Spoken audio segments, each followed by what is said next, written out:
Hello, we're joined today by Dr. Michelle Wolf. She's the director of the MSN program at the University of Tampa.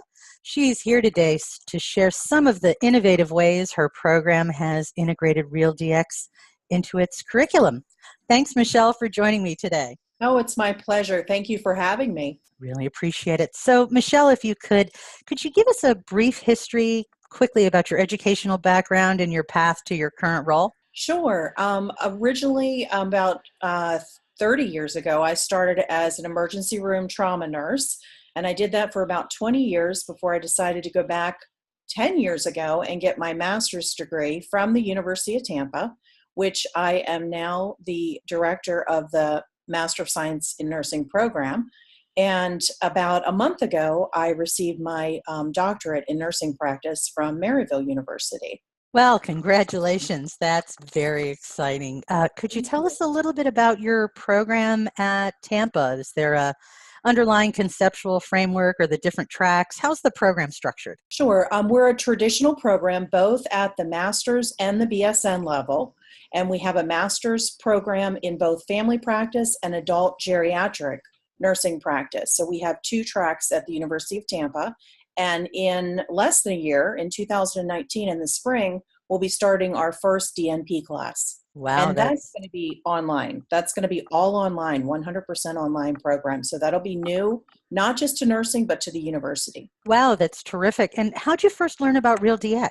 It's been a while, actually. It was about 5 years ago, and I was hired here as adjunct clinical faculty at the University of Tampa, and I was looking for some type of hands-on way to get our students out of the chairs in the classroom and up working with real patients. And ReelDx met all of our needs. So I jumped on board with that and started playing with it and playing with the students in the classroom setting with it.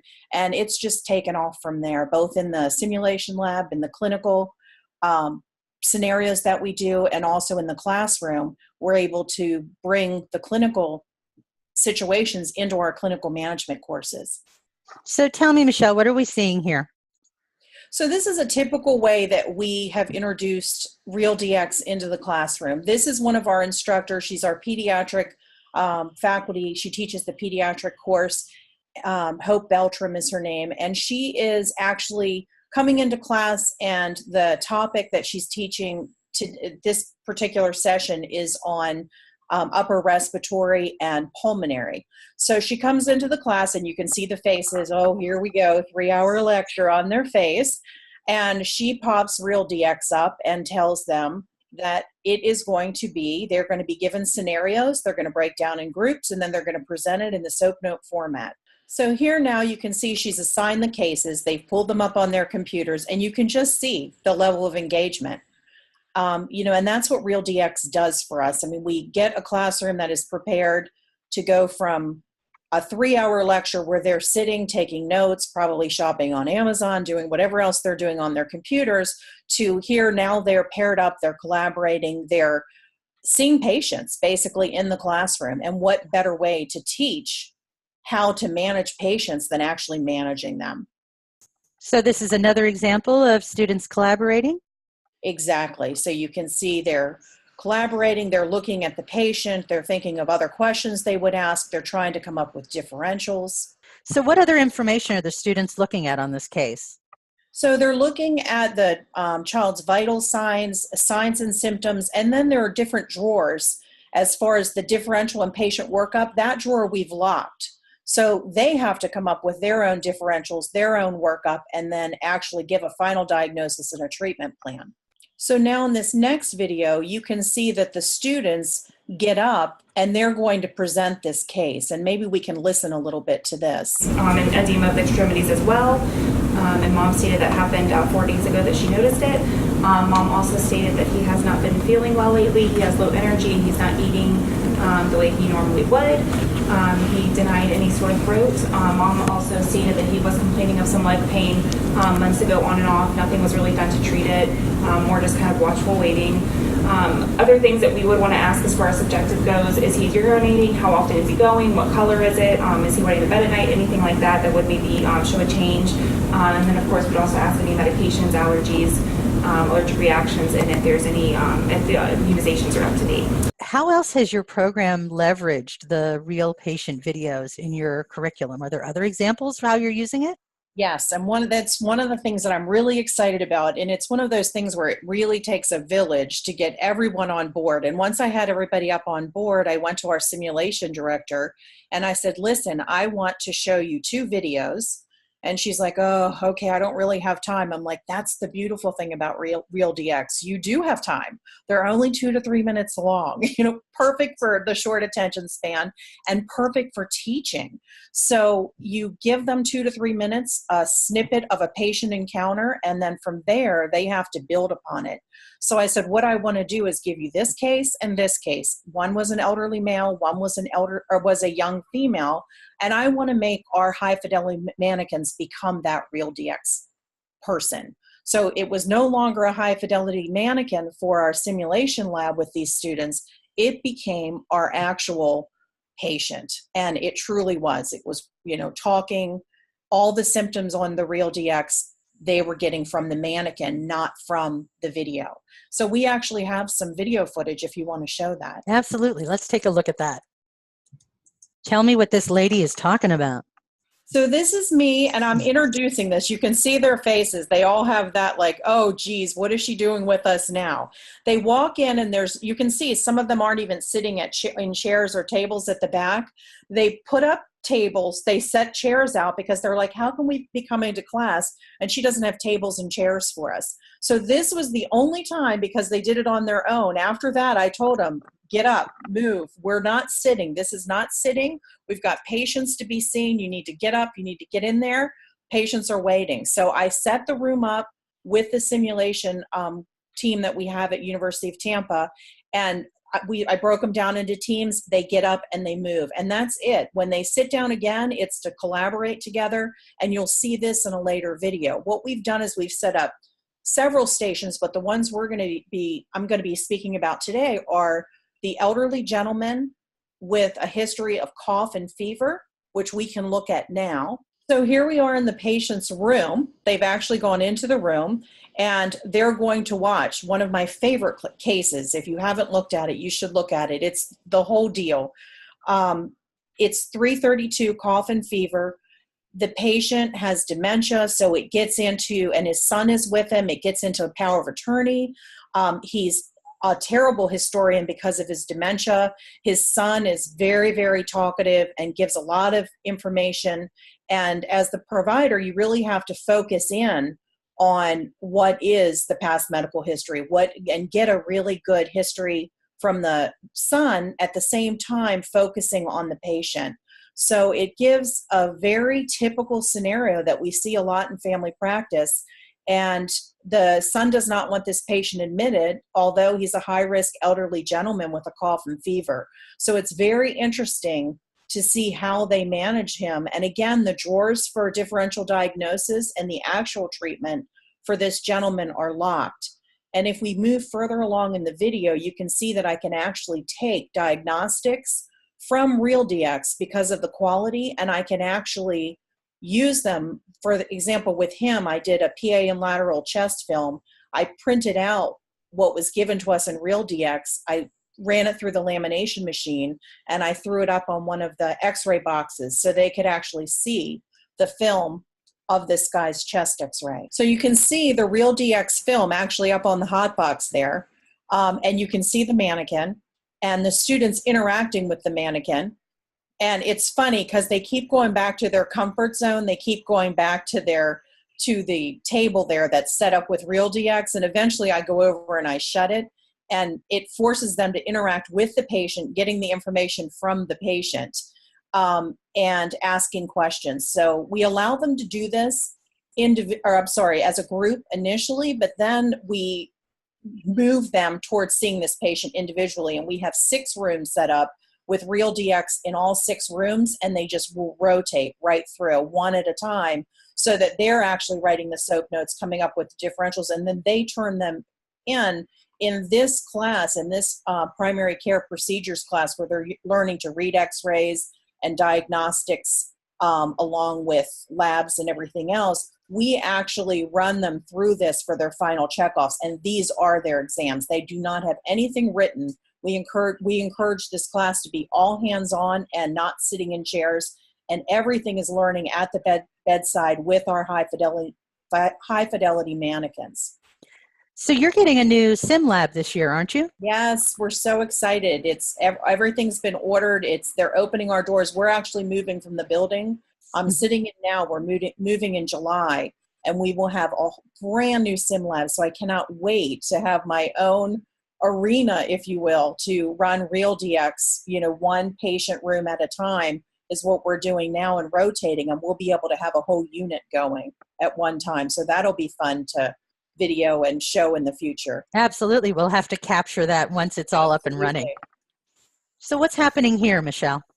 So one of the things, when I look at this, I laugh to myself, because one of the things that we've moved to is, again, no tables, and to keep them out of their comfort zone, and as a classroom. And the other thing that we've done is they come dressed like they're going to see patients for practice. So they're dressed in professional dress with lab coats, closed shoes, hair tied back. So we bring them in like they are actually coming into the clinical setting. So this was the first time we trialed this, and we filmed it. And then since then, I just look at this and laugh, because it's evolved so much, which is so fun with ReelDx. It can continue to evolve. But here, what they've done is they're sitting at the table. They have pulled respiratory assessment tools, cage questionnaires. They're trying to decide if they're going to admit this patient, if there's underlying issues with the patients. They've pulled questionnaires that aren't appropriate, like cage, and then they finally figured out that they need to be using respiratory assessment tools to decide if this patient's going to be admitted or not. And then they have to consider the patient's family's wishes and how sick he is and his previous history, and that he's actually going back to a community setting. He's not going back to a private home where he's not contagious to other people. So then they have to decide if they're going to do a short stay admission with him, if they're going to treat him as an outpatient, when they're going to follow up with him, and how they're going to treat him.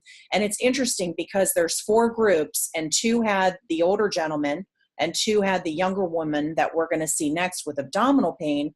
And all 4 groups treated them completely differently. This group admitted this patient against the son's wishes. The other patient respected the son's wishes and thought they were appropriate, and treated him as an outpatient. But then together, after we get into a great big room and present the case for the whole team.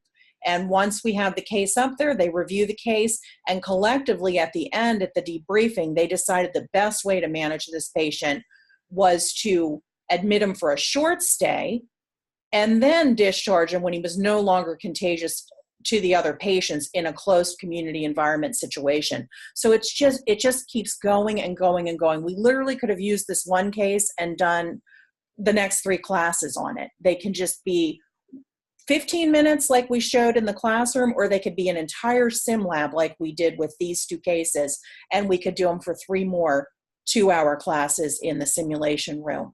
So here the group is watching the young woman give her history, and then they come down the line and they have to come up with diagnostics. And of course, this particular course focuses on flat and upright of the abdomen, KUB. She's having gallbladder symptoms. So they decide to order a KUB. One person in the group ordered a urine dip for pregnancy and to determine if she had a urinary tract infection, but did not follow up and sent her over to radiology. So when this particular childbearing age female who denies pregnancy goes over for her KUB, she comes back with a sonogram of her gallbladder, an ultrasound of her gallbladder, and a second ultrasound, which when they open it, it's a 14-week intrauterine pregnancy. So it was such a great learning tool. I mean, it literally worked these students to tears that they would have irradiated this lady's abdomen. And even though they thought, well, she's childbearing age, unless otherwise proven, she could be pregnant, and they thought of ordering the urine pregnancy test, No one ever followed up on it before they sent her over. But however, a radiology department will follow up. And fortunately for this team, the radiologist said, well, I'm not irradiating this woman of childbearing age. Where's her urine pregnancy? And they said, well, we don't know. They called back over and said, what's her urine pregnancy? And she's like, oh, I ordered it. And when they pulled it, they were all like, oh, it's positive. She is pregnant, although she vehemently in the video denies that she could possibly be pregnant. There's just no way. She's not sexually active. And if she is, she uses birth control. So it was a great, great learning experience for them. And the nice thing is they missed it on the ReelDx person, which became real to them. But at the same time, they didn't hurt a real patient and they didn't hurt an unborn child. So it's a win-win. This is the time for them to mess up. But at the same time, I don't think they're ever going to make that mistake in the clinical practice. And the other students who did the urine pregnancy dip and it was positive and they sent her for an ultrasound rather than the KUB, they were all cheeky about it, that they, and how could this group miss something like that? It's drilled into them not to miss this. So, it's interesting. And it brought up the discussion, well, what if she would have been an ectopic? If you didn't know she was pregnant, you would have missed that. And that's life-threatening.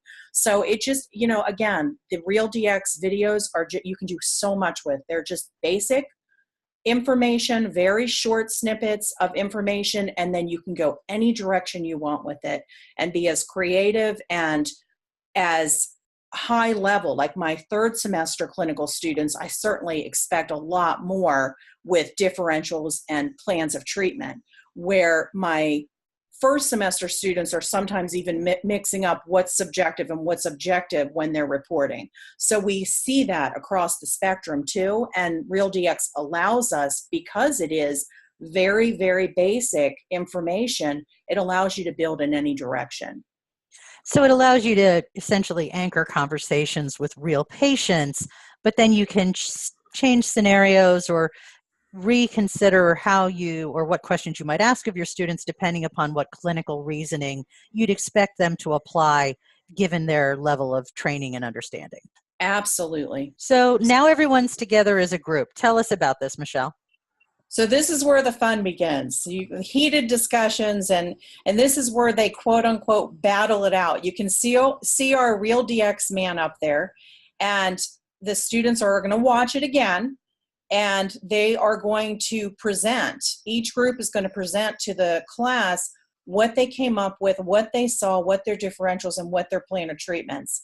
And this is where they start throwing guidelines around why their group chose this and why this is the way to do this. This is where they start throwing in, family issues and legal issues such as power of attorney. And, although families have wishes and we want to be respectful, sometimes it's not in the best interest of the patient. So these conversations literally can go on and on and on. One of the things with these students, when it ends, it's the debriefing that we do here, is about 45 minutes. They used to be 30, but I increased it to 45 because I think this is just really such an essential part of using this. And the debriefing for them is so important so that they have these discussions and they see that there are many right ways to manage a patient. As long as you're practicing within your scope of practice and according to the national guidelines, you have a lot of movement with and a lot of decision-making power with what you're going to decide to do with this patient. There are some wrong things to do, but certainly there are many right things and many right directions. You just have to have rationale and you just have to have evidence base to make these decisions. So this is just a wonderful way to pull this all together. And when the time's up, I have a timer set on my phone and you can just see their faces. They're all like, oh, like they don't want to leave. Normally 5 minutes before the lecture's over, when you're doing a 3-hour PowerPoint, you can see them all getting fidgety and start packing things up. Not the case at all with the sim lab. They really look forward to it, and I have to get them out of there because we have other classes coming in. So this is just a great way, and I would recommend highly doing the debriefing. There's so much evidence out there that shows that this is the most powerful way to really cement the information you're trying to teach to your students. So I'm a huge advocate of the debriefing sessions. I mean, you can see how engaged they are. They're teaching one another, and they're using evidence-based, they're using guidelines, and, they're proud. They just saw this patient and they're proud of what they've come up with. And when somebody questions them or somebody challenges them from the other side because they did something different, it can get very heated, and I let it go to a point, because that's a great way for me as a nurse practitioner and as an educator to make sure that we can express our opinions, but we need to do it polite and respectfully. Michelle, I really appreciate your taking some time and sharing these wonderful examples of how your program's using ReelDx. My hope is folks watching this are either considering ReelDx for their program, or maybe they've already started exploring adding other teaching modalities, right? And I wonder if you have any thoughts or advice for them about how to best incorporate cases into their curriculum, and in terms of an overall approach as a faculty, and maybe any best practices you could share that, will help folks overcome some of the hurdles that you've already overcome with your program. Those are good questions, because you are going to have hurdles, especially with faculty who have been lecturing for 3 hours for 20 years. They're used to that format. One of the things that I did is involve the students right from the beginning. So as part of the practicum course, what they were required to do is to present one case. They were all assigned a case, and then we met for the practicum meeting. They would get up, they would present their case, and then we would have a group discussion. So the instructors were all allowed to watch the students do this first, and then basically it sells itself. To have say to the professor, you need to start incorporating this into your classroom. They're like, no, I don't. I'm the professor. This is my academic freedom. This is how I do my class. And then by me offering to teach a certain subject in their class and using the reverse classroom with them, they saw how that worked. And they're like, well, tell me more about this. Well, how do I log in? Do I have access to these videos? And then it just snowballs. Then I had Hope Beltram, who was the pediatric instructor we saw. She was on board right away. She just loved it with all the pediatric cases, and it's just such a great way to help them synthesize all of the information they learn in one semester about pediatrics. So Hope started as my champion out there with ReelDx, and then everyone wanted to know how she was doing it, and then we started discussing it. I'd have 5 to 10 minutes every faculty meeting that I would just bring it up, and we would speak about ways that we were using it in different settings and different formats with our students.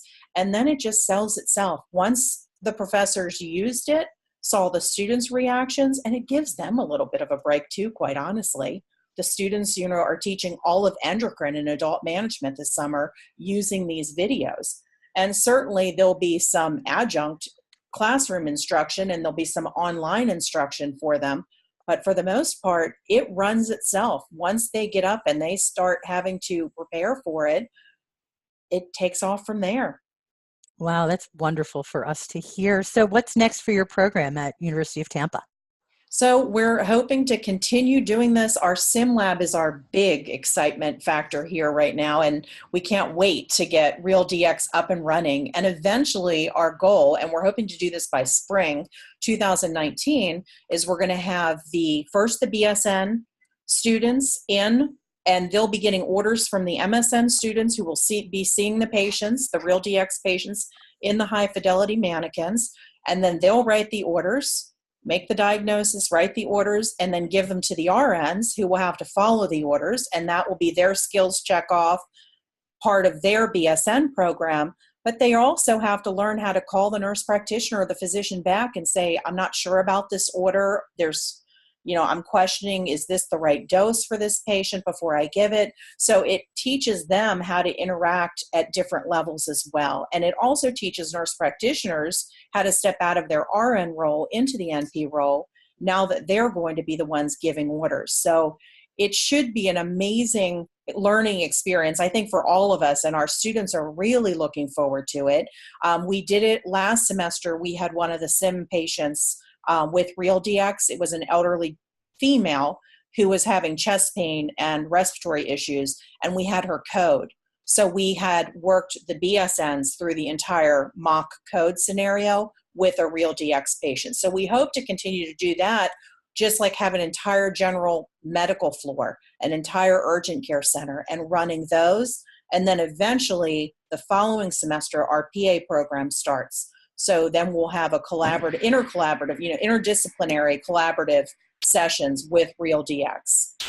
Well, it sure sounds like we're going to be capturing a whole lot more footage from the University of Tampa. It's wonderful. I'm looking forward particularly to capturing some of those interdisciplinary conversations. Let me just again take a moment to say thank you for giving us a little bit of your time today, and really appreciate your use of ReelDx, and I'm really looking forward to many more innovations at your program at University of Tampa. So thank you, Dr. Wolf. I appreciate it. Thank you. It's my pleasure, and thank you for giving us ReelDx. It's opened up a whole new world for us. Wonderful. Have a great day. You too. Bye-bye.